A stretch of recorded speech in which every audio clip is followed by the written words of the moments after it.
Workers دیکھنے ہیں تو وہ وہاں پہ جاتے تھے اور وہ ان کو خرید لیتے تھے، اور پھر وہ ان سے اتنا ظلم ان پہ یہ کرتے تھے کہ ان کا نہ دن اپنا ہوتا تھا نہ ان کی رات اپنی ہوتی تھی، ان سے وہ مشقت ایسی کرواتے تھے۔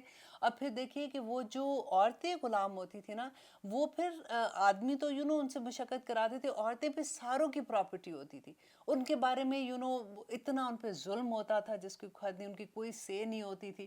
تو یہ اب کویسچن یہ ہوتا ہے کہ یہ کون لوگ تھے، یہ غلام کہاں سے آتے تھے، کیسے کیوں بکتے تھے، انسان تھے آخر۔ آپ کو یاد ہے کہ اپنے حضرت یوسف علیہ السلام کا ہم نے قصہ پڑھا تھا، تو اس میں کیا تھا کہ ان کے بھائیوں نے جب ان کو کنویں میں پھینک دیا تھا، تو ایک قافلہ وہاں سے گزرا تھا، انہوں نے ان کو اٹھا لیا تھا وہاں سے اور ان کو چھپا لیا، یہ سوچ کے کہ یہ تو مال ہے۔ تو اسی طرح سے وہ جب گئے تھے، وہ تو مصر کے بازار میں ان کو بیچا تھا اور اس کی کم قیمت پہ ان کو بیچ دیا تھا، ان کو نہیں پتا تھا کہ آگے کیا ہے، اس میں حکمت ہے کیا نہیں۔ تو اس زمانے میں یہی تھا کہ جب کوئی چیز جیسے عورتیں اور آدمیوں کو کہیں پہ ملتے تھے تو وہ مال سمجھ کے ان کو بیچتے تھے۔ اب یہ لوگ کہاں سے آتے تھے؟ کیونکہ اس زمانے میں یہ ہوتا تھا کہ جنگیں بہت ہوتی تھی۔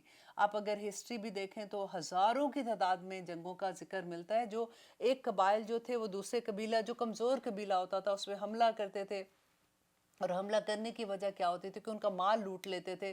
پھر جب وہ اگر جیت جاتے تھے اس جنگ میں، تو جو عورتیں ہوتی تھی، آدمی ہوتے تھے، بچے ہوتے تھے، جو ان کے ہاتھ لگتا تھا ان کو وہ پکڑ کے لے آتے تھے، اور پھر ان کو وہ بیچ کے تو اسے وہ پیسے بناتے تھے، اور یا پھر ان کو وہ ایز اے غلام استعمال کرتے تھے۔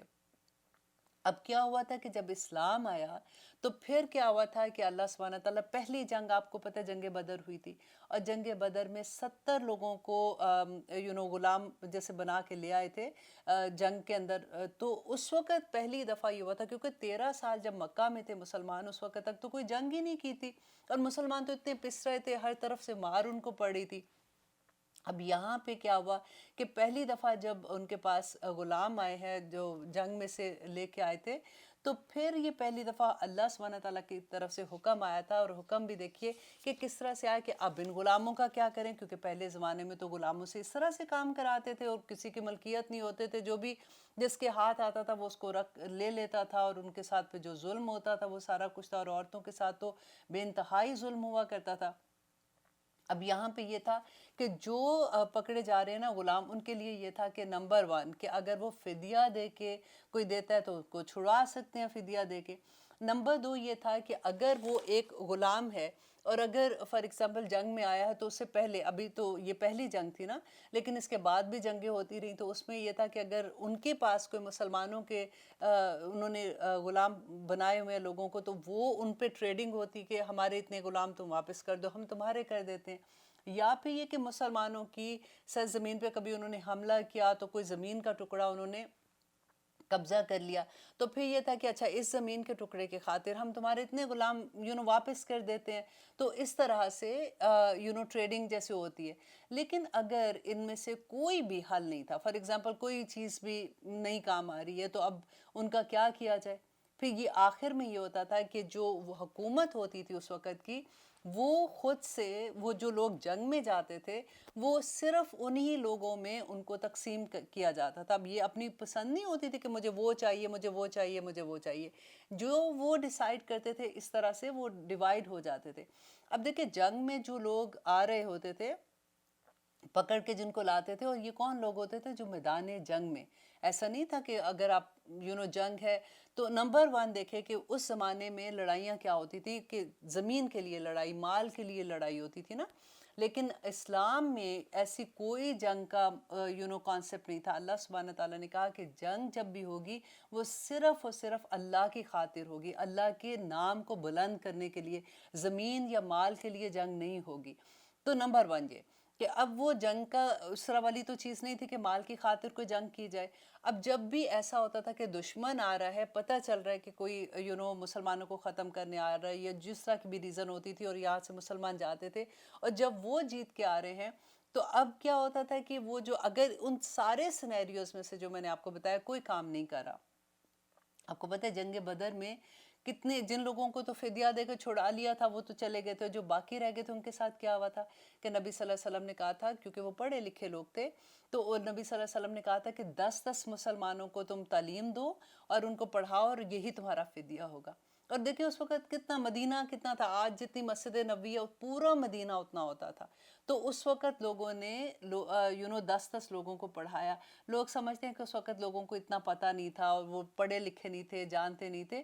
دیکھیے کہ اتنی جلدی جب مدینہ میں آیا پہلی جنگ کے بعد ہی آلموسٹ سارے لوگوں کو پڑھانا شروع کر دیا تھا اور سارے لوگ پڑھے لکھے ہو گئے تھے الحمدللہ. تو نبی صلی اللہ علیہ وسلم نے اس طرح سے کیا تھا. اینڈ پھر اس کے بعد اب دیکھیں اگر ان میں سے کوئی سنیریو بھی نہیں ہوتا تو پھر کیا ہوتا ہے، جیسے میں نے آپ کو بتایا کہ جو حکومت ہے وہ ڈیسائیڈ اس وقت جو بھی تھے وہ ڈیسائیڈ کرتے تھے اور وہ اس طرح سے بڑھ جاتے تھے. اور وہ اچھا اس کے بعد احکامات آپ دیکھیں کہ اللہ سبحانہ تعالیٰ نے کتنے خوبصورت دیے تھے کہ آخر میں غلام اور لونڈی یہ پورا ختم ہی ہو گیا تھا اسلام میں. تو اب جب دے رہے تھے تو اب ایک عورت ہے فار ایگزامپل، ایسا تو نہیں ہوتا تھا کہ جنگ میں پورا پورا خاندان آ رہا ہے، کوئی عورت ہے، کوئی آدمی ہے، کوئی بچہ ہے، تو اب ان کو ایک فیملی کی طرح تو نہیں رکھ سکتے تھے نا. تو اب اگر کسی آدمی کو ایک عورت اس کو اس کے حصے میں آ رہی ہے تو اب اس کا کیا کیا جائے گا؟ کیونکہ اب یہ دیکھیں کہ اس زمانے میں ایسا نہیں تھا کہ ان کو آزاد چھوڑ دیتے کہ چلو جی ٹھیک ہے اب تم پھرو ٹرو، تم کام کرو، تم جو مرضی کرو. کیونکہ اس زمانے میں قبائلی سسٹم تھا، جب تک قبیلے کے لوگ جو تھے نا وہ پروٹیکشن میں ہوتے تھے، لیکن جو باہر سے کوئی بھی آتا تھا نا اس کو کسی نہ کسی کی امان چاہیے ہوتی تھی. آپ کو یاد ہے نبی صلی اللہ علیہ وسلم کو جب کافر تنگ کرتے تھے، مشرکین مکہ تنگ کرتے تھے، تو وہ ان کو کیوں نہیں کچھ کہہ سکتے تھے زیادہ؟ کیونکہ وہ جو بھی تنگ کرتے تھے لیکن وہ ان کو جان سے نہیں مار سک رہے تھے. کیونکہ ایک تو الحمدللہ اللہ سبحانہ تعالیٰ نے ان کو حفاظت میں رکھا تھا، لیکن ان کی پروٹیکشن کس کی تھی؟ ان کے چچا کی تھی، ابو طالب کی تھی. اور ابو طالب وہ سردار اس زمانے میں اپنے قبیلہ کے، تو اس لیے کسی کو ہمت نہیں پڑتی تھی ان پہ ہاتھ ڈالنے کی. لیکن جب وہ طائف میں گئے تھے اور طائف میں جا کے انہوں نے پیغام دیا، لوگوں نے ایکسیپٹ نہیں کیا. آپ نے وہ پوری سٹوری سنی ہے، میں نے پہلے بھی آپ کو یہ سنائی ہوئی ہے. تو کس طرح سے وہ واپس آتے ہیں، لیکن وہ مدینہ میں انٹر نہیں ہو سک رہے تھے کیونکہ اس وقت تک ابو طالب بھی فوت ہو چکے تھے اور حضرت خدیجہ بھی فوت ہو چکی تھی. اور اب مکہ میں آنے کے لیے ان کو کسی نہ کسی کی امان چاہیے تھی کہ کوئی ان کو حفاظت میں لیتا تو وہ پھر داخل ہوتے. تو ان کو وہ پھر ایک پوری سٹوری اس کے پیچھے کہ کس طرح سے پھر ایک صحابی تھے جو مانے تھے اور کس طرح سے وہ پھر اس کی امان لے کے پھر وہ مکہ میں داخل ہوئے تھے. اب یہاں پہ اسی طرح سے کہ وہ جو لوگ جنگوں میں پکڑ کے آ رہے ہیں ان کو تو کوئی اپنی ایمان میں نہیں رکھ رہا نا. تو ایک اور چیز یہ آپ دیکھیں کہ جو اسلام سے پہلے جو بھی وہاں پہ گانے بجانا یا پھر غلط کام جو عورتیں کر رہی تھی ان کو باقاعدہ اللہ سبحانہ تعالیٰ نے پھر آگے منع کیا کہ کوئی آدمی جو اپنی لونڈی سے ایسا کام نہیں کرائے گا. تو یہ سارے کام جو ایسے والے ہوتے تھے نا یہ لونڈیاں کیا کرتی تھیں، کیونکہ اس زمانے میں تو خریدتے تھے، خرید کے پھر آگے کاروبار کی طرح بھی استعمال کرتے تھے. تو اللہ سبحانہ تعالیٰ نے ان کی پروٹیکشن کے لیے کہا کیونکہ آزاد اور مومن گھر کی عورت تصور بھی نہیں کر سکتے تھے کہ وہ اس طرح کے کام کریں. یہ ایسے کام جو ہوتے تھے جو گانے بجانے ایسے غلط کام کرنا، یہ سارے کے سارے جو تھے یہ وہ عورتیں کرتی تھی جو غلام ہوتی تھی، لونڈیاں ہوتی تھی. اب اللہ سبحانہ تعالیٰ کی طرف سے یہ حکم آ گیا. اب ایک آدمی اپنے گھر لے کے آ رہا ہے تو ڈیفینیٹلی اب شادی شدہ بیوی اگر گھر میں ہے تو اس کو وہ تو درجہ نہیں دے سکتا. تو شادی شدہ کے لیے یہ جو محسنات کا لفظ آیا نا، دیکھیں اس کے پیچھے پورا پھر اس کے مالک سے جو اس کا جو بھی اس کا باپ ہے، بھائی ہے، جو بھی اس کا ولی ہوتا ہے اسے اجازت لیتے ہیں. اس کے بعد مہر رکھنا ہوتا ہے، اس کے بعد وہ سارا اللہ سبحانہ تعالیٰ نے کہا کہ گواہ ضروری ہیں اس کے لیے. اب یہ لونڈی کے لیے یہ حکم تھا کہ وہ لونڈی جو ہے وہ اس آدمی وہ اس کا مالک ہوگا بیسیکلی، اور وہ اس کے لیے وہی حکم ہے جیسے وہ اپنے بچی کو کھانا کھلاتے ہیں گھر میں، وہی کھانا یا ان کی گھر والے بیوی اور بچے کھاتے ہیں وہی کھانا وہ لونڈی کو کھلائیں گے. جیسے کپڑے وہ پہنتے ہیں وہی کپڑے وہ ان کو پہنائیں گے، جس طرح سے ان کو رکھتے ہیں اسی طرح سے یہ ان کو رکھیں گے. نبی صلی اللہ علیہ وسلم کا آخری لفظ آپ کو یاد ہے کیا تھا؟ آخری وقت میں بھی وہ یہ کہتے تھے کہ اب اے لوگو اب لونڈی اور غلام کے بارے میں اپنے خدا سے ڈرتے رہنا. اتنا فکر تھا ان کو جس کی کوئی حد نہیں کہ کہیں ان کے ساتھ کوئی زیادتی نہ کرنا، کیونکہ یہ پسی ہوئی قوم ہوتی ہے نا. اب آج کے زمانے میں آپ دیکھیں جب ایک تو وہ ہوتا ہے کہ جنہوں نے غلط کام کیا وہ تو جیلوں میں پڑے ہوئے ہوتے ہیں نا. اب عورتوں کی جیلوں میں آج کے زمانے میں بھی جہاں پہ عورتوں کے اتنے حقوق ہیں، جہاں عورتیں اتنی پاور میں ہیں، اس کے باوجود بھی آج کی جیل میں آپ جا کے دیکھیے کہ عورت کا کیا حال ہے. اگر اور پھر یہ تو وہ ہوتے ہیں نا کہ جو اپنے ہی لوگ ہوتے ہیں اور وہ کوئی غلط کام کرتے ہیں تو جیلوں میں جاتے ہیں، لیکن اگر کسی ملک کا جاسوس پکڑا جائے یا ایسے لوگ جو جنگوں میں پکڑے جاتے ہیں، کبھی آپ ان کی ہسٹری پڑھ کے دیکھیں کہ آج کے زمانے میں بھی جن کیمپس میں ان کو رکھا جاتا ہے، رونگٹے کھڑے ہو جاتے ہیں۔ ان عورتوں کی سٹوری پڑھ کے دیکھیں کہ جو پورے لوگوں کی ملکیت ہوتی ہے، ان کی کوئی سے نہیں ہوتی ہے۔ تو آپ دیکھیں کہ اگر وہ پھر پکڑے جاتے تو پھر ان کو کیمپس میں رکھتے یا اس طرح سے کرتے تو پھر کیا حال ہوتا۔ تو اللہ سبحانہ تعالیٰ نے ان کو پوری پروٹیکشن دی کہ جیسے ایک آدمی اس کی جو نیچرل ایک ضرورت تھی وہ بھی وہ اپنے مالک کے ساتھ اس کے، اور دونوں کی رضامندی اس میں ہونا ضروری ہے۔ اگر وہ عورت نہیں چاہتی کہ وہ اپنے مالک کے ساتھ یہ ریلیشن رکھے تو وہ اس کو یہ اختیار تھا کہ وہ اپنی آزادی خرید سکتی تھی کہ میں کہیں کام کر کے تو میں پیسے دے کے تو میں اپنے آپ کو جیسے فدیہ دے کے میں اپنے آپ کو چھڑا سکتی ہوں۔ حضرت جویریہ کے بارے میں آپ پڑھ کے دیکھیے گا کہ کیسے انہوں نے اپنے آپ کو آزاد کرایا تھا، اور نبی صلی اللہ علیہ وسلم نے ان کی آزادی کے پیسے دیے تھے، اور پھر انہوں نے یہ بات کہی تھی کہ اگر تم میرے ساتھ نکاح کرانے کے لیے تمہیں کوئی اعتراض نہیں ہے تو حضرت جویریہ نے کہا تھا کہ I will be very happy۔ تو پھر نبی صلی اللہ علیہ وسلم نے ان سے نکاح کرایا تھا، وہ بھی جنگ میں آئی تھی اسی طرح سے۔ تو اس زمانے میں بھی یہ تھا، اور پھر آگے آپ پڑھیں گے کہ اللہ سبحانہ تعالیٰ کہتے ہیں کہ وہ لوگ جو مہر دینے کے قابل نہیں ہے اور وہ ان کے پاس نہیں ہے اتنا پیسے کہ وہ شادی مومن آزاد عورت سے کر سکے، تو وہ غلام لونڈی سے شادی کر سکتے ہیں، لیکن ان کے مالک کی اجازت سے وہ شادی کر سکتے ہیں۔ مالک اس لائک اس کا جیسے لڑکی کسی کی بھی شادی ہوتی ہے تو باپ کی اجازت سے کرتے ہیں، مالک اس کا وہ رہتا ہے لیکن وہ شادی کر سکتی ہے۔ تو آخر میں یہ ہوا تھا کہ ان لوگوں نے اتنی اسلام کی خدمت کی، بلکہ اب تو کانسیپٹ ہی نہیں وہ ملتا کہ ایک زمانہ تھا کہ خاندان غلامہ نے پوری حکومتیں پھر کی ہیں، اس کے بعد ایسے ایسے لوگ کا اس میں سے نکلے تھے، ان کی تعلیم کا وہ عالم تھا کہ وہ جو قرآن کی اور حدیث کی اور فقہ کی پورا انہوں نے تعلیم دی پھر لوگوں کو، اور کس طرح سے اسلام کی خدمت کی ان لوگوں نے۔ تو اللہ سبحانہ تعالیٰ کی یہ سارا جو میں نے آپ کو بتایا نا، اس کو جب آپ ایز اے سٹوری سنتے ہو تو پھر آپ کو لگتا ہے او اچھا یہ وجہ تھی۔ اب ہمیں پتہ چلا کہ اللہ سبحانہ تعالیٰ نے ان کی بھی کیسے حفاظت کی تھی، اور کس طرح سے ان کو جس گھر میں رہتے تھے۔ آپ کو پتہ ہے کہ ہم نے جب 4 پارے میں پڑھا تھا کہ لن تنالوا البر حتی تنفقوا ما تحبون، تم نیکی کما ہی نہیں سکتے ہو جب تک تم وہ چیز دوسروں کو نہ دو جو تمہیں پسند ہے۔ تو یہاں تو غلام اور لونڈی کی بات کر رہے تھے جو گھر میں تھی، تو اس کے لیے بھی یہی حکم تھا کہ ان کو کھانا وہی دو جو ان کو پسند ہے، ان کو پہننے کے لیے وہ دو جو تم اپنے لوگوں کو پہناتے ہو۔ تو اگر وہ ایسے نہیں کرتے، حضرت ابو بکر ہر جمعے کو ایک غلام آزاد کراتے تھے، اگر ان کے پاس غلام نہیں ہوتا تھا وہ پہلے خریدتے تھے اور پھر وہ آزاد کراتے تھے۔ اور کس طرح سے پھر ان کو اللہ سبحانہ تعالیٰ نے کہا کہ ایک غلام آزاد کرانے سے تمہارے جتنے اس کے روئیں ہوتے ہیں نا جسم کے، وہ ایک ایک روئیں کے بدلے میں تم جنت میں تم دوزخ کی آگ اس بندے کو نہیں چھو سکتی ہے جو ایک غلام آزاد کرا دیتا۔ اللہ اکبر، اتنے اجر تھے اس کے کہ اس کی خاطر لوگ غلاموں کو آزاد کرواتے تھے، غلاموں کو آزاد کرواتے تھے۔ حضرت ابوبکر کی کبھی ہسٹری دیکھیں کہ کس طرح سے حضرت بلال علیہ السلام کو کس نے آزاد کرایا تھا، بلال رضی اللہ عنہ کو کس نے آزاد کرایا تھا۔ اسی طرح سے الحمدللہ آج آپ کو کافی اس کی ہسٹری پتہ چل گیا۔ اب آگے دیکھتے ہیں کہ اللہ سبحانہ تعالیٰ کیا فرماتے ہیں۔ لیتے ہیں ایک چھوٹی سی بریک انشاءاللہ۔ الحمدللہ ہم کر رہے ہیں آیت نمبر 24، اور اب دیکھیے کہ آگے اللہ سبحانہ تعالیٰ کیا فرما رہے ہیں، کیونکہ اب آپ کو غلام اور لونڈی کے بارے میں سارا کانسیپٹ اچھے سے کلیئر ہو گیا کہ کیوں اللہ سبحانہ تعالیٰ کہہ رہے ہیں کہ الا ما ملکت ایمانکم، مگر وہ جن کے مالک ہوئے دائیں ہاتھ تمہارے، کتاب اللہ، لکھا ہوا ہے اللہ کا، علیکم تم پر، کہ اللہ کی طرف سے یہ فرض کیا گیا ہے تم پہ کہ یہ رشتے جو ہے تمہارے، یہ ان رشتوں کے ساتھ تم شادی نکاح نہیں کر سکتے سوائے اس کے کہ جو تمہارے لونڈیاں ہیں۔ وَأُحِلَّ، اور حلال کیا گیا، لَكُمْ تمہارے لیے، ما جو وراء ذالکم، جو اس کے علاوہ ہے۔ دیکھیں علاوہ تو بہت زیادہ ہے، کچھ رشتے ہیں جو اللہ سبحانہ تعالیٰ نے کہا کہ یہ رشتے جو ہیں یہ تمہارے لیے حرام ہیں، اور اس کے علاوہ تمام رشتے تمہارے لیے حلال ہیں۔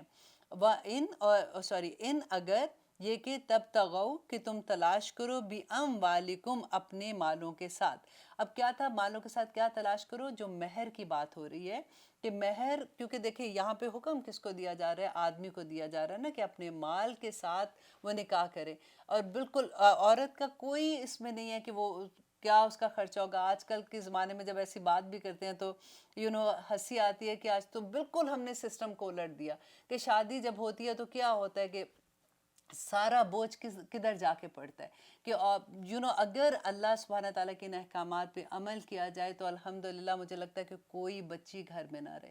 کتنی بچیوں کی شادیاں صرف اس لیے نہیں ہوتی کہ وہ جہیز نہیں دے سکتے. اور یہ لعنت جو جہیز کی ہے یہ کیونکہ ہم پہلے برے صغیر میں ہم اکٹھے رہتے تھے, انڈیا میں ہم مسلمان اور ہندو اکٹھے رہتے تھے, ہم میں ساری رسمیں جو ہیں وہ ہم نے وہاں سے لے لی ہوئی ہیں اور ابھی تک بھی مسلمان جو ہیں وہ اس سے باہر نہیں نکلے.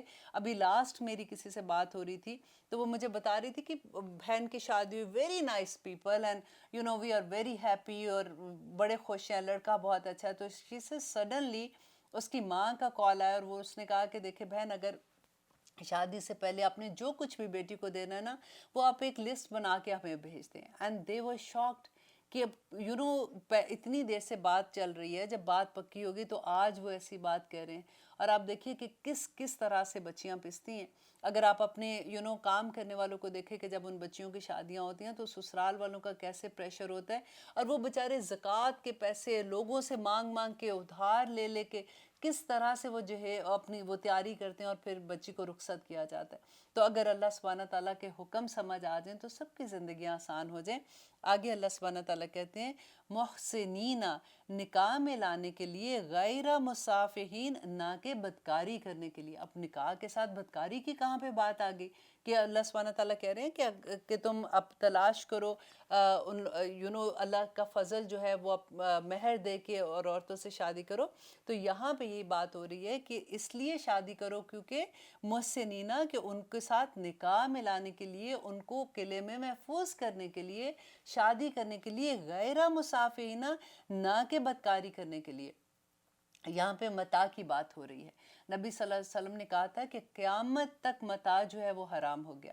اور پہلے لوگ کیا کرتے تھے اسلام سے پہلے, دیٹ واز ان کی پریکٹس تھی. اور اس کے بارے میں انشاءاللہ آگے ڈیٹیل آئے گی تو میں آپ کو اس کے بتاؤں گی. لیکن اسلام میں کوئی ایسی اجازت نہیں ہے جو کہتے ہیں نا وقتی نکاح کے. جی متاع کس کو کہتے ہیں کہ جیسے آپ کسی کو پیسے دے کے, اجرت دے کے اس کو کہتے ہیں جی آپ فار ایگزامپل ایک ہفتے کے لیے یا ایک مہینے کے لیے یا 4 مہینے کے لیے یا وہ مدت مقرر کر کے کہ وہ اتنی دیر کے لیے میں تم سے شادی کرتا ہوں, تم میرے ساتھ رہو گی, اور پھر اس کے پیسے دے دیتے ہیں. اور جیسے وہ ٹائم پیریڈ ختم ہوتا ہے وہ عورت آزاد ہو جاتی ہے, نہ اس کو طلاق ہوتی ہے, نہ اس کو مہر دیا جاتا ہے, نہ اس کے بعد اس کو عدت گزارنی ہوتی ہے, مطلب وہ کسی بھی احکام کے اندر نہیں ہوتی ہے. تو اللہ سبحانہ تعالیٰ نے دیکھیں کتنی سختی سے منع کیا اس کے بارے میں کہ غیر مصافین, نہ کہ بدکاری کرنے کے لیے. فمستمتعتم, تو جو فائدہ اٹھایا تم نے بھی ساتھ کس کے, اس نکاح کے, من ہننا, ان سے, فآتو ہننا. دیکھیں پھر وہی اللہ سبحانہ تعالیٰ بات کر رہے ہیں تو دو انہیں اجورا ہننا, مہر ان کے, فریدتاً, جو مقرر کیے گئے ہیں. جو فرض جو مقرر کیا جاتا ہے مہر, اللہ سبحانہ تعالیٰ بار بار یہ بات کہتے ہیں کہ مہر کے بغیر شادی نہیں ہے. اور مہر جب مقرر کیے جاتے ہیں تو ان کو دو بیویوں کو, اب جب ہم ایسی آیات پڑھتے ہیں تو پھر اپنا مہر یاد آتے ہیں اور ہمیں تو یاد بھی نہیں ہوتا کہ پتہ نہیں کتنے مہر تھے, ہم نے تو بغیر پوچھے ہی معاف کر دیے میرا خیال ہے, اور مانگتے ہوئے بھی شرم آتی ہے. لیکن مجھے لگتا ہے کہ اتنی آیات پڑھ کے نا کہ اتنا اللہ سبحانہ تعالیٰ کا حکم ہے ان کے بارے میں, تو ہمیں اپنے ہسبینڈ سے کہہ دینا چاہیے کہ جو پاکستان میں کیونکہ شادیاں ہوئی تھیں, اب بچوں کی تو خیر یہاں پہ ہو رہی ہیں لیکن ہم لوگوں کی ہوئی تھی, تو وہ مہر کو ڈیوائیڈ انٹو امریکن, جیسے فار ایگزامپل ہمارا 10,000 روپیہ مہر لکھا ہوا ہے تو $10,000 ہمیں دے دیں, ہم آپ کو کچھ نہیں کہتے, ہم آپ کو معاف کریں گے اللہ سبحانہ, جو آپ نے اتنی دیر سے مہر نہیں دیا. لیکن اینی وے بہت سے لوگ دے بھی دیتے ہیں, ایسے کہہ رہی ہوں کہ بڑی کوئی مشکل بات ہے. الحمدللہ مجھے تو یہ لگتا ہے کہ یہ عجیب سی بات لگتی ہے کہ جس سے میری بات ہوئی ہے تو وہ ہنستے ہیں, وہ کہتے ہیں کہ ہم مانگتے ہیں, وہ آگے سے ہنستے ہیں کہ لو اب سارا کچھ تو تمہارا ہی ہے تو اب کیا تم مانگ رہی ہو. لیکن یہ دیکھیں اللہ سبحانہ تعالیٰ نے کہا یہ فرض ہے. ولا جناح, اور نہیں کوئی گناہ, علیکم, تم پر, فیما, اس میں, جو تراضیتم, تم باہم راضی ہو جو بھی, جس پر, من بعدل فریدتی، بعد اس کے کہ مہر مقرر ہو گیا. یہ اس میں ہم لوگ ہی آ جاتے ہیں کہ اپنی خوشی سے ہم نے، میرا خیال ہے خوشی کیا، اتنی خوشی ہوتی ہے شادی پہ تو شروع میں تو ہسبینڈ سے بھی ایسے لگتا ہے کہ نہیں نہیں کوئی بات نہیں، ہمیں کوئی چیز ہی نہیں چاہیے، بس ٹھیک ہے اور الحمدللہ الحمدللہ ثم الحمدللہ. I'm just joking کہ یہ ساری چیزیں ہوتی ہیں. لیکن بات یہ ہے کہ اللہ سبحانہ تعالیٰ جو حکم یہ ہے کہ اگر باہمی رضامندی سے عورت خود سے یہ کہہ دیتی ہے کہ میں مہر نہیں لینا، یا وہ آدھا مہر معاف کر دیتی ہے یا کوئی ایسی چیز ہے، تو وہ یہ کر سکتی ہے، اس میں گناہ کی بات نہیں ہے. ان اللہ، بے شک اللہ، کان ہے علیم، بے انتہا بہت جاننے والا، حکیمن اور بہت حکمت والا. کہ اللہ جانتا ہے کہ یہ تمہارا شروع سے کیا نیت تھی. جب تم نے مہر کی رقم رکھوائی تھی تو کیا تم یہ تو نہیں چاہ رہے تھے کہ بس ہم نے تو لکھ دیا پیپر پہ، دینا کس نے ہے. ہوتا ہے نا یہ بھی کہ دیں گے تو تب دیکھی جائے گی، ابھی تو لکھ دو. کئی دفعہ ہوتا ہے کہ شو کے لیے کہ لوگوں میں بڑی نام ہوگا، اتنے بڑے بڑے مہر لکھ دیتے ہیں. تو اللہ سبحانہ تعالیٰ یہاں پہ یہی کہتے ہیں کہ اللہ سبحانہ تعالیٰ علیمن ہے اور حکیمن ہے. حکمت کیا ہوتی ہے کہ ہر وہ فیصلہ جہاں پہ اینڈ تک بندے کو پتا ہو کہ اس کا رزلٹ ایسا ہونا ہے، تو وہ اللہ سبحانہ تعالیٰ کو تو پتا ہوتا ہے نا، تو اس کا ہر فیصلہ حکمت پر مبنی ہوتا ہے. اس لیے جب بھی ایک دعا ہے بڑی خوبصورت کہ اللہم افتح علینا حکمتک، اے اللہ مجھ پہ کھول دے دروازے حکمت کے. جب آپ کبھی کوئی سورہ یاد کرنا ہوتا ہے نا، یوزلی ہوتا ہے کہ ہم دعا کو یاد کرتے ہیں، ربنا کی دعائیں ہیں یا اللہم کی، تو ہمیں یاد نہیں ہوتی ہیں جلدی، تو پھر بڑی فرسٹریشن ہوتی ہے کہ ہمیں یاد نہیں ہو رہی. تو اگر آپ یہ دعا پڑھ کے یاد کریں گے، آپ بلیو کریں آپ کو اتنی جلدی یاد ہو جائے گا. اسپیشلی جو حفظ کر رہے ہیں اسٹوڈنٹ، ان کے لیے بھی ہے کہ اللہم افتح علینا حکمتک، اے اللہ مجھ پہ حکمت کے دروازے کھول دے. وانشر علینا رحمتک، اور اپنی رحمت مجھ پہ جاری کر دے. اور پھر اس کے بعد آتا ہے یا ذل جلال والاکرام، اللہ سبحانہ تعالیٰ کا نام ہے. تو یہ دعا مانگ کے پھر آپ کوئی بھی چیز یاد کریں تو آپ کو بہت جلد یاد ہو جائے گی انشاءاللہ. اور اللہ سبحانہ تعالیٰ سے مانگا کریں کہ اللہ سبحانہ تعالیٰ مجھے حکمت عطا کر. جس کو حکمت مل گئی اس کو سب کچھ مل گیا. کیونکہ اکثر ہماری زندگی میں یہ ہوتا ہے کہ ہمارے کچھ فیصلے ایسے ہوتے ہیں جو ہمیں کہاں سے کہاں لے جاتے ہیں. تو بس اللہ سبحانہ تعالیٰ ہمیں سب کو حکمت عطا کرے. اور آگے دیکھیے کہ اللہ سبحانہ تعالیٰ کیا کہتے ہیں آیت نمبر 25 میں، وَمَن لَّمْ يَسْتَطِعْ، اور جو کوئی نا استطاعت رکھتا ہو منکم تم میں سے، طولاً وسعت کی، مطلب مال میں وسعت، مطلب اس کے پاس اگر اتنے پیسے نہیں ہیں اور وہ استطاعت نہیں رکھتا، ان کے ینکیہا، کہ وہ نکاح کرے، المحسناتی، آزاد عورت سے، المؤمنات، آزاد اور مومن عورت سے نکاح کرنے کی استطاعت نہیں رکھتا، فمما، تو ان میں سے جن کے ملکت، مالک ہوئے، ایمانکم، دائیں ہاتھ تمہارے. تو تم جو لونڈیوں سے اصل میں اللہ سبحانہ تعالیٰ کہہ رہے ہیں کہ پھر تم کم درجے کی عورت سے شادی کر سکتے ہو. فار ایگزامپل آج کل بھی اگر کوئی ایسا ہے کہ جو غریب گھر کی لڑکی ہے تو تم اس سے بھی شادی کر سکتے ہو، اگر وہ کون ہے کہ محسنات، اب وہ مومن عورت ہے. آگے بھی دیکھیں وہ آئے گا، من فتیاتکم، تو تمہاری لونڈیوں میں سے. کس میں سے؟ تمہاری لونڈیوں میں سے، المؤمنات، وہ جو مومنہ ہیں، تم ان سے کر سکتے ہو. واللہ، اللہ، عالم، زیادہ جانتا ہے، بی ایمانکم، تمہارے ایمانوں کو، بعدکم من بعد، تم ایک دوسرے میں سے ہی ہو. ابھی کوئی لونڈی ہے، غلام ہے تو ہم آدم علیہ السلام کی اولاد نا. تو یہاں پہ اگر دنیا میں ان میں ڈفرنس ہے کہ ایک جو ہے وہ آزاد ہے، ایک پروٹیکشن میں ہے، پہلے باپ کی پروٹیکشن، پھر باپ بھائی کی تھی، اب وہ خاوند کی پروٹیکشن میں آ گئی ہے. تو وہ عورت جو جنگوں میں آتی ہیں اور ان کے پاس کوئی پروٹیکشن نہیں ہوتی ہے، تو اللہ سبحانہ تعالیٰ یہاں پہ وہ کہہ رہے ہیں کہ اگر مومن ہے تو تم اس سے اپنے غلام، اگر لونڈی جو ہے تمہاری، اس سے تم نکاح کر سکتے ہو. بعدکم من بعد، تم سب ایک دوسرے میں سے ہو. فن کے ہُنّا، تو نکاح کر لو ان سے، بِإِذْنِ، اجازت سے، اہلہنہ، ان کے مالکوں کی اجازت ہے. یاد ہے میں نے پہلے بھی آپ کو یہ بتایا تھا کہ دیکھیے ایون غلام بھی ہے نا، تو تب بھی اس سے اگر نکاح کرنا ہے تو اس کے مالک کی اجازت سے ہوگا. اگر ان کے مالک کی اجازت نہیں ہے تو نکاح نہیں ہو سکتا. اور آگے ہے وَآتُوهُنَّ، اور دو انہیں، اجورہن، مہر ان کے، بالمعروف، اچھے طریقے سے، بھلے طریقے سے، کہ مہر ان کو بھی دینا ہوگا. محسنات، نکاح میں محفوظ کرنے والیاں، غیر مصافحات، نہ کہ بدکاری کرنے والی.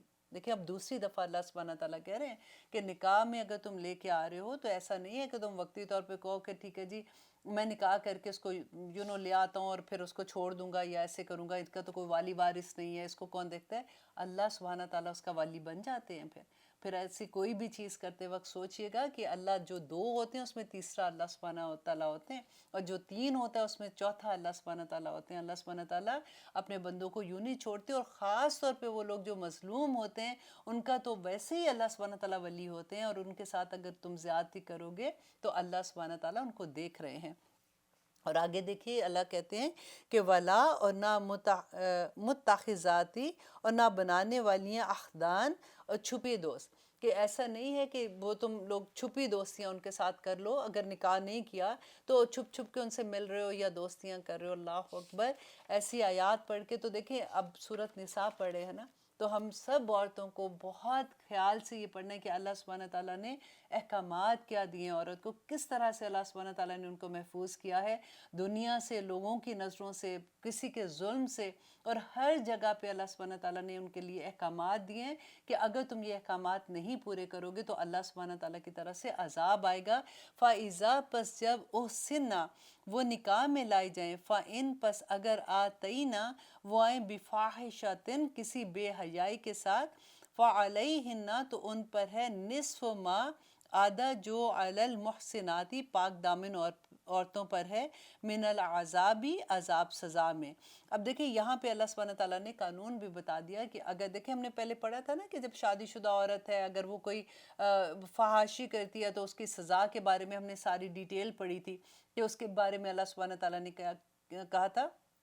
اب یہاں پہ یہ کہہ رہے ہیں کہ اگر یہ ایسی عورت ہے جو غلام ہے نا اور لونڈی ہے، تو اگر وہ عورت ایسا فحاشی کرتی ہے اور ہسبینڈ اس کو دیکھ لیتا ہے یا اس کو پتہ جو 4 گواہ والی سارا تھا وہ سارا ہوتا ہے، تو پھر اللہ سبحانہ تعالیٰ وہاں پہ کہہ رہے ہیں کہ ان کے لیے آدھی سزا ہے جو محسن عورتوں کی، جو آزاد عورتیں ہیں ان کے بدلے میں۔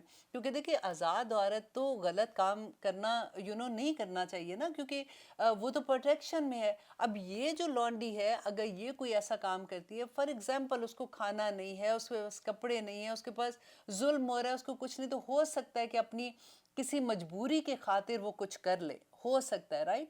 لیکن جو عورت باپ کی پروٹیکشن میں ہے، بھائی کی پروٹیکشن میں ہے، آزاد عورت ہے، وہ اگر گناہ کرے گی، وہ اگر فحاشی کرے گی تو اس کے لیے پھر وہی سزا ہے جو اگر شادی شدہ نہیں ہے تو اس کو 100 کوڑے ہیں، اور اگر وہ شادی شدہ ہے تو پھر رجم کی سزا ہے، اور اگر یہ جو غلام جو لونڈی ہے تو اس کی آدھی سزا ہے، جیسے اگر کوڑے ہیں تو وہ 50 ہوں گے اس کے لیے۔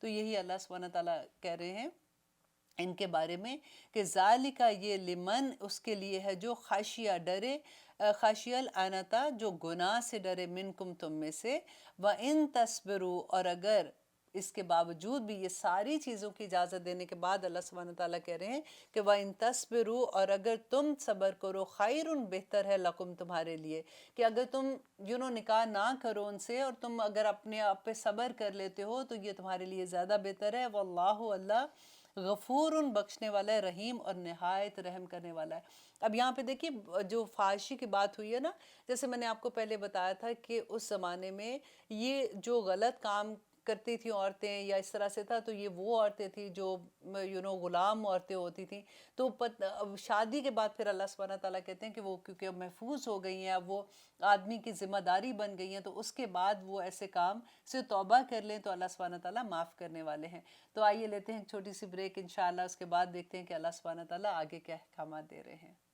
الحمدللہ، ہم کر رہے ہیں آیت نمبر 26، جس میں آپ دیکھیں اللہ سبحانہ تعالیٰ کیا کہتے ہیں کہ یرید اللہ، اللہ چاہتا ہے، لیبینا، تاکہ وہ واضح کر دے، لکم، تمہارے لیے۔ اب دیکھیں یہ یرید اللہ جو لفظ ہے نا، اتنا خوبصورت لفظ ہے کہ اس آیت آگے ہم پڑھیں گے تو 3 دفعہ اللہ سبحانہ تعالیٰ یہ ورڈ استعمال کرتے ہیں کہ اللہ چاہتا ہے۔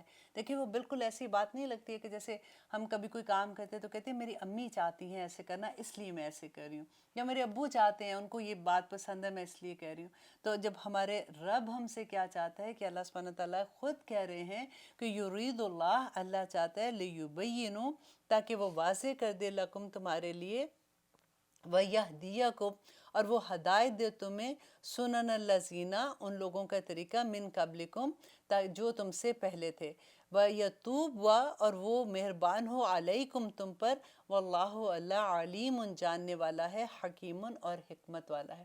اب یہاں پہ اللہ سبحانہ تعالیٰ کہتے ہیں یہ جو ساری چیزیں جو اللہ سبحانہ تعالیٰ نے شروع میں بتایا کہ کون سے رشتے ہیں جن کے ساتھ تم نکاح کر سکتے ہو اور باقی سب رشتے تمہارے لیے حلال ہیں، اور کس طرح سے وہ سارے احکامات جو لونڈیوں کے بارے میں دیے اور جو فحاشی کے بارے میں دیے اور جو ایک نیک عورت کے بارے میں دیے، اور وہ سارے احکامات جو عورتوں کے تھے، اور نکاح میں مہر کے لیے اللہ سبحانہ تعالیٰ نے جو بتایا تھا کہ اللہ سبحانہ تعالیٰ کہتے ہیں کہ اللہ چاہتے ہیں کہ یہ ساری چیزیں تم پہ واضح کر دے اور کھلا بیان کر دے، تاکہ تم اس سے کیا پاؤ، تم اس سے ہدایت پاؤ۔ ہدایت کیا ہوتی ہے؟ کہ تمہیں سیدھا راستہ مل جائے کہ کیا چیز ٹھیک ہے اور کیا چیز ٹھیک نہیں ہے۔ اور یہی طریقے پچھلی قوموں کے بھی تھے، مینز کہ سب نبیوں نے، جو بھی نبی آئے تھے انہوں نے یہی بتایا تھا، وَيَتُوبَ عَلَيْكُمْ تاکہ اللہ سبحانہ تعالیٰ مہربان ہو تم پر، اور اللہ جاننے والا اور حکمت والا ہے۔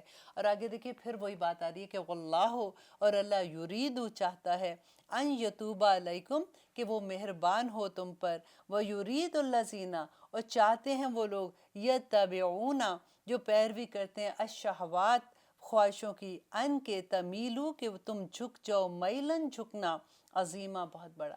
اللہ کیا چاہتا ہے؟ دیکھیں کہ اللہ یہ چاہتا ہے کہ وہ مہربان ہو تم پر، اسی لیے اللہ سبحانہ تعالیٰ تمہیں یہ تمام احکامات بتا رہے ہیں۔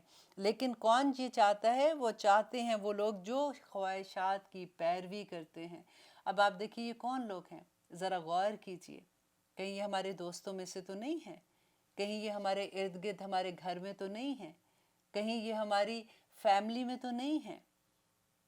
غور کیجئے اس بات پہ کہ یرید الذین چاہتے ہیں وہ لوگ جو یتبعون پیروی کرتے ہیں، جو لوگ الشہوات، شہوات جمع کا لفظ آ رہا ہے کہ اپنی خواہشات کی پیروی کرتے ہیں، وہ یہ چاہتے ہیں کہ تمہیں اپنی طرف گھسیٹ لیں، کہ تم بھی ویسے ہی ہو جاؤ۔ آج ہم اس پارٹی میں جا رہے ہیں، کوئی بات نہیں، دیکھو اب تم اتنا تو تم نے نمازیں پڑھتی ہو، تم اتنا سب کچھ کرتی ہو، اللہ نے اب ایسے تھوڑی اتنی بات پہ پکڑے گا، چلو تم بھی میرے ساتھ چلو۔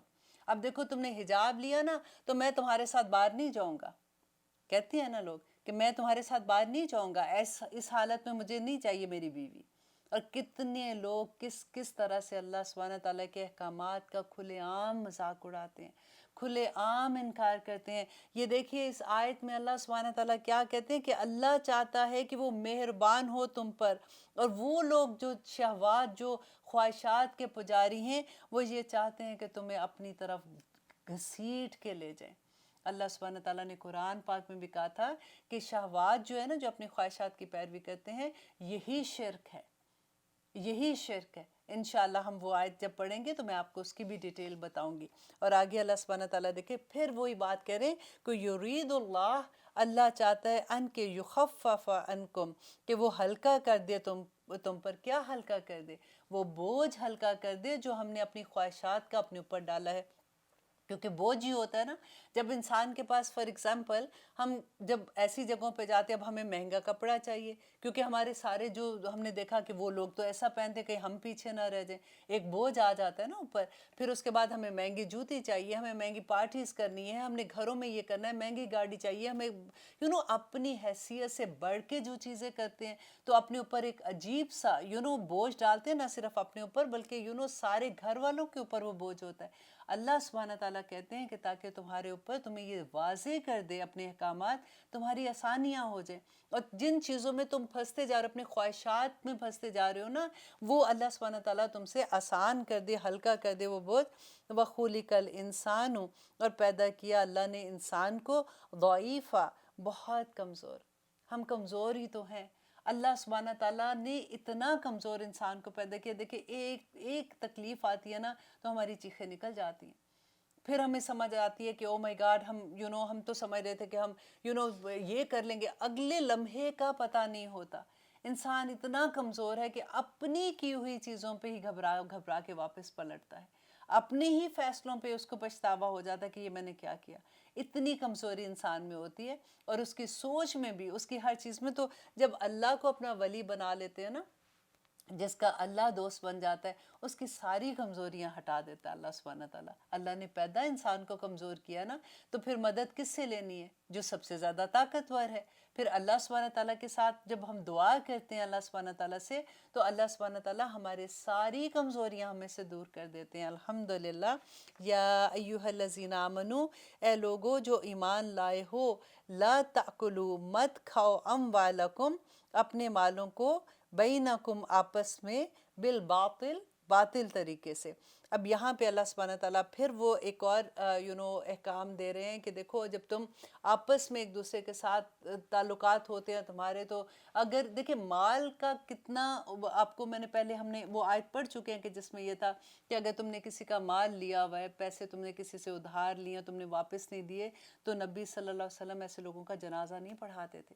اگر زبردستی کسی کا مال آپ نے لے لیا اور اس کو کہا کہ ابھی نہیں میں دے سکتا، اور تم دے سکتے ہو لیکن تمہاری نیت ہی نہیں ہے دینے کی، اور آپس میں ایک دوسرے کے مال باطل طریقے سے نہ کھاؤ۔ ہم نے سورۃ مطففین آپ نے پڑھی ہے نا، کتنی خوبصورت ہے، اللہ سبحانہ تعالیٰ نے اتنی پیارے احکامات دیے۔ وَيْلٌ لِّلْمُطَفِّفِينَ الَّذِينَ إِذَا اكْتَالُوا عَلَى النَّاسِ يَسْتَوْفُونَ وَإِذَا كَالُوهُمْ أَوْ وَزَنُوهُمْ يُخْسِرُونَ أَلَا يَظُنُّ أُولَٰئِكَ أَنَّهُم مُّبْعَثُونَ لِيَوْمٍ عَظِيمٍ، کہ جب وہ کسی کو دیتے ہیں تو کم دیتے ہیں، لیکن جب وہ واپس لیتے ہیں تو ان کو یہ ہوتا ہے کہ ہمیں پورا ملے۔ کیا وہ لوگ یہ سوچتے کہ انہوں نے کبھی اللہ سبحانہ تعالیٰ کے پاس واپس نہیں جانا؟ ان کو کبھی اللہ سبحانہ تعالیٰ کے ساتھ سامنے جا کے کھڑے نہیں ہونا؟ وہ دن ان کو یاد نہیں ہے جس دن ان کو اپنے ہر عمل کا جواب دینا ہے؟ اللہ سبحانہ تعالیٰ کہتے ہیں کہ تم نے رائی کے دانے کے برابر بھی کسی پہ کوئی ظلم کیا ہوگا، تو رائی کا دانہ آپ یاد کریں ذرا، جس امیجن کہ کتنا چھوٹا وہ دانہ ہوتا ہے۔ اللہ سبحانہ تعالیٰ کہتے ہیں اگر پتھر کے اندر بھی وہ تمہارا عمل ہوگا نا، اگر اچھا ہے تو اس کو بھی کھینچ کے لے آئیں گے، اور اگر برا عمل ہے تو اس کو بھی کھینچ کے لے آئیں گے۔ اللہ سبحانہ تعالیٰ سے دعا کرتے ہیں کہ اللہ سبحانہ تعالیٰ ہمیں ان آیات کو سمجھنے کی، اس پہ عمل کرنے کی توفیق عطا کرے۔ دیکھیے میں بار بار وہی بات کرتی ہوں کہ ہم پڑھنا بہت آسان ہے، سننا بھی بہت آسان ہے، بہت اچھا لگتا ہے جب ہم اللہ کا کلام سنتے ہیں، ہم کوئی اللہ کی بات سنتے ہیں، ہمیں اچھا لگتا ہے، لیکن ساتھ ساتھ دعا کیا کیجئے کہ یا رب العالمین ہمارے عمل بہتر کر دے، ہمیں یہ تمام آیات ہماری عمل میں ڈال دے۔ دیکھیے کہ جب ہم کو بھی ایسا ہوتا ہے نا کہ کوئی کہتا ہے کہ اچھا تم یہ تسبیح کر لو، یہ پڑھ لو، بہت اچھی بات ہے، پڑھنا بھی چاہیے، اور ہمیں بہت اچھا لگتا ہے، اچھا یہ اتنی دفعہ پڑھنی ہم ایزیلی کر لیتے ہیں۔ لیکن اگر کوئی ہمیں یہ کہہ دینا کہ دیکھو تمہارے اندر یہ برائی ہے، تم یہ برائی تم نے نہیں کرنی، آج کے بعد تم نے چغلی نہیں لگانی، تو یہ بڑا مشکل لگتا ہے۔ آج کے بعد تم نے جھوٹ نہیں بولنا، یہ بڑا مشکل لگتا ہے۔ دیکھیں وہ چیزیں جو ہمارے اندر ہوتی ہیں نا، اصل میں جب ہم اللہ سبحانہ تعالیٰ کو منانے کے لیے نکلتے ہیں نا، کہ آج سے ہمیں سمجھ آ گئی، اب ہم اللہ کے راستے میں وہ کام کریں گے جو میرے رب کو پسند ہے، تو ہم کیا کرتے ہیں کہ ہم فوراً نمازیں اپنی درست کرتے ہیں، الحمدللہ اچھی بات ہے، تسبیح کرتے ہیں، قرآن پڑھتے ہیں، ہم لیکچر سننے شروع ہو جاتے ہیں۔ لیکن اس کے ساتھ جو سب سے امپورٹنٹ بات ہے نا، اتنی تیزی سے اب دوسری والی لائن جو ہے نا کہ میں نے یہ برائی آج نکال دینی ہے، آج میں نے اپنے اندر سے یہ برائی، آج میں نے اپنے نفس کو اس سے پاک کرنا ہے، آج میں نے اپنے نفس کی یہ غلط بات نہیں ماننی، تو تب بات بنے گی جا کے انشاءاللہ۔ اور پھر اللہ سبحانہ تعالیٰ نے تو ہماری کوششیں دیکھنی ہے، رزلٹ کوئی نہیں دیکھنے۔ اللہ نے صرف مجھے لگتا ہے یہی دیکھنا ہے کہ میرے راستے پہ میرا بندہ کتنا خالص ہو کے چلا تھا۔ یہ دل جب ہمارے خالص ہوں گے نا، تو اللہ سبحانہ تعالیٰ کا ہر راستہ ہمارے لیے آسان ہو جائے گا، بہت آسان ہو جائے گا انشاءاللہ۔ اور پھر آگے دیکھیے کہ اللہ سبحانہ تعالیٰ کہتے ہیں اِلَّا، مگر، ان کے تَكُونُهُ تِجَارَةً، اگر وہ تجارت ہے تو تم ایک دوسرے کے ساتھ جو مال لین دین کرتے ہو اس کی اجازت ہے، ان ترادن، باہمی رضامندی سے، منکم، تمہاری، ولا، اور نہ، تقتلوا، اور نہ تم قتل کرو، انفسکم، اپنے نفسوں کو، ان اللہ، بے شک اللہ، کانا ہے، بکم، تم پر، رحیمہ، رحم کرنے والا۔ دیکھیں قتل کیسے اللہ سبحانہ تعالیٰ نے کتنی خوبصورت ضمیر استعمال کیا یہاں پہ، انفسکم، نہ قتل کرو اپنے نفسوں کو۔ ہم کہاں اپنے نفسوں کو قتل کرتے ہیں؟ اگر آپ کسی کو تکلیف دیتے ہو، کسی کو قتل کرتے ہیں یا کچھ بھی، تو ایکچولی اللہ سبحانہ تعالیٰ کہتے ہیں مومن جو ہے نا وہ ایک دوسرے کے لیے ایک جسم کی مانند ہے، جیسے جسم کے ایک حصے کو تکلیف ہوتی ہے تو پورا جسم بیمار ہو جاتا ہے۔ ہمیں ایک تھوڑی سی درد سر میں ہوتی ہے نا تو ہمارا پورا جسم بیمار ہو جاتا ہے. تو بالکل اسی طرح سے کہ اگر تم ایک مومن کو تکلیف دو گے تو پورے مومن، پورے تم اپنے آپ کو ہی تکلیف دے رہے ہو، وہ تمہارا ہی حصہ ہے. ان اللہ کانا بکم، بے شک ان اللہ، بے شک اللہ کانا ہے بکم تم پر، رحیمہ بہت رحم کرنے والا. اب دیکھیں جو رحم کر رہے تو تبھی تو وہ اتنی چیزیں ہمیں بتا رہے. یہ اللہ کا رحم ہی ہے کہ ہم ایوری مارننگ جب ہم صبح بستر سے اٹھتے ہیں، ایون تو ہم نے کچھ نافرمانیاں کی ہوتی ہیں، اللہ سبحانہ تعالیٰ تو نہیں کہتے کہ آج تم بستر سے اٹھو گے تو تمہاری ٹانگوں میں درد کر دوں گا، آج تم اپنے بستر سے اٹھو گے تو تم چل کے باتھ روم تک نہیں جا سکو گے. اللہ سبحانہ تعالیٰ تو ایسے نہیں کہتے نا. یہ اس کا رحم ہی ہے کہ ہماری نافرمانیوں کے باوجود ہمیں موقع دیتا ہے کہ ہم کب پلٹیں اس کی طرف، کب ہم توبہ کریں اللہ سبحانہ تعالیٰ کے ساتھ، اور کب ہم اللہ سبحانہ تعالیٰ کو راضی کر لیں اور آخر میں اللہ سبحانہ تعالیٰ ہمیں جنتوں کا وارث بنا دے. دیکھیں اللہ سبحانہ تعالیٰ کا چہرہ جو ہے نا، حدیث میں آتا ہے کہ صرف وہ لوگ دیکھ سکیں گے جو مومن ہوں گے. قیامت کے دن ہر کوئی اللہ کا چہرہ نہیں دیکھ سکے گا. موسیٰ علیہ السلام نے کیا کہا تھا جب اللہ سبحانہ تعالیٰ نے ان سے بات کی تھی؟ تو آواز سن سکے تھے نا موسیٰ علیہ السلام، لیکن اللہ ان کے اندر پہ یہ شوق پیدا ہوا کہ وہ رب کیسے ہے، میں ان سے جس سے میں بات کروں میں اس کا چہرہ دیکھوں. تو اللہ سبحانہ تعالیٰ نے کیا کہا تھا کہ موسیٰ، اگر میرا تو ایک تجلی، اگر یہ پہاڑ، تم تو پھر ایک انسان ہو نا جو تم سے بھی بڑا ہے، تم سے زیادہ مضبوط ٹھہرا ہوا ہے اور نصب کیا ہوا ہے، تو اگر یہ برداشت کر لے گا تو تم دیکھ سکتے ہو. تو ایک تجلی جب اللہ سبحانہ تعالیٰ نے اس پہ پہاڑ پہ ڈالی تھی تو پہاڑ ریزہ ریزہ ہو گیا تھا. تو دیکھیں اللہ سبحانہ تعالیٰ، دیکھیں قیامت کے دن جو اس کے مومن بندے ہیں نا، مومن بندے کون ہیں؟ جو اللہ سبحانہ تعالیٰ کے سامنے سمینا واتانا، ہر حکم جو وہ سنتے ہیں بس اللہ سے وعدہ کر، اللہ سبحانہ تعالیٰ بس سمینا واتانا، میں نے سن لیا، اب میں نے اس پہ اطاعت کرنی ہے. اب دیکھیں بات وہی ہے کہ اطاعت جتنی ہمیں توفیق اللہ سبحانہ تعالیٰ نے عطا کی، ہر انسان کی توفیق فرق ہے. کوئی بیمار ہے، کوئی کام ایسے میں مصروف ہے اپنے فیملی کو پالنے کے لیے، اس کے پاس کم ٹائم ہے عبادت کرنے کا، کوئی بندے ایسے کہ جن کے پاس زیادہ وقت ہے، ہر انسان کی توفیق علیحدہ ہے.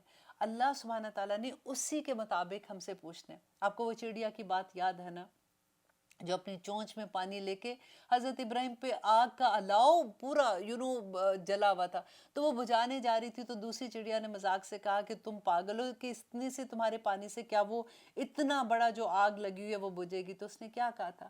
مجھے نہیں پتا کہ وہ بجھے گی کہ نہیں، مجھے بس یہ پتا ہے کہ میں کل اپنے رب کو جا کے کہہ دوں گی کہ یا اللہ مجھے تو نے اتنی سی جتنی چونچ دی تھی میں نے اپنا کام کر دیا. تو اللہ سے ہم یہی دعا کرتے ہیں کہ یا رب العالمین جتنی چونچ ہمیں عطا کی ہے، جتنی وسعت ہمیں دی ہے، اتنی وسعت کے مطابق ہم وہ کام کر سکیں اور اپنے رب کو کسی طرح سے منا لیں. اور آپ بلیو کریں جب ہمارا رب راضی ہوگا نا تو اس کے اثرات اس دنیا میں بھی نظر آتے ہیں. مجھے سب سے ڈر اس حدیث سے لگتا ہے، انشاءاللہ اگلا جو آیت ہے وہ ہم انشاءاللہ اگلے پروگرام میں کریں گے.